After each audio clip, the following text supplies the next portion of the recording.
Who's lying? That is the question at the center of Oklahoma's teacher bonus repayment tonight. Thank you so much for joining us here at 6 o'clock. I'm Jessica Shambach. I'm Evan Onstott. State Superintendent Ryan Walters spent today calling out what he calls deliberate lies about this situation.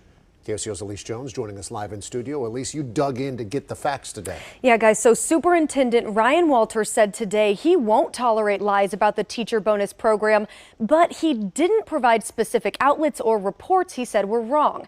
Now, in their reporting about teachers having to give back $50,000 paid out by the state, Walters says it boils down to the details. So today we looked into those.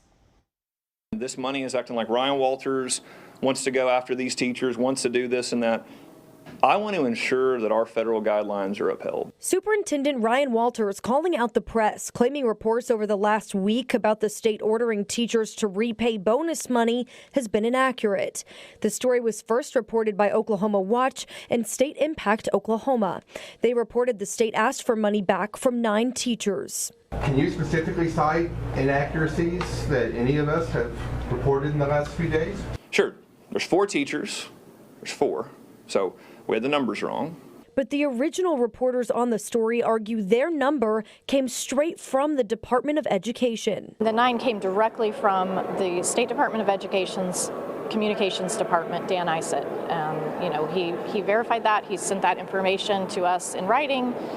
So if that has changed, then that's an update, but it's not misinformation, it's not a lie, and it's not some sort of deliberate attempt to mislead our readers. We asked to see that written exchange. Oklahoma Watch says they plan to release it to the public, but haven't yet. KOCO asked the Department of Education to clarify how many teachers were sent the original letter, but didn't get a response. Walters also claimed reports were lacking information about this contract signed by teachers who applied for the program. You had to not be a teacher in a school last year.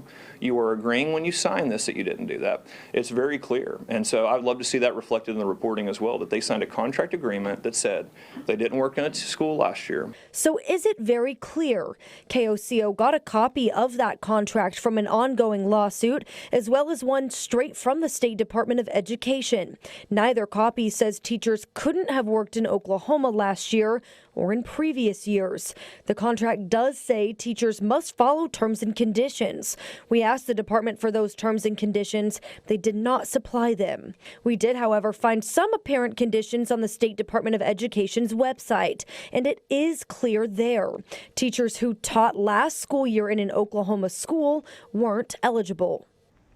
Now, we should mention we checked the Internet Archives and confirmed the terms and conditions were first posted in April of 2023 before anyone applied for the bonuses. Now, Elise, you mentioned at 4 o'clock that Walter says that he is working with these teachers. So did you find out what that might look like? Well, one teacher did confirm to KOCO today that she has been told the state is lifting that February deadline to repay, and they also said that they're exploring other options. But the other teacher that I was in touch with said she had not been contacted by the state quite yet about this possibility at all.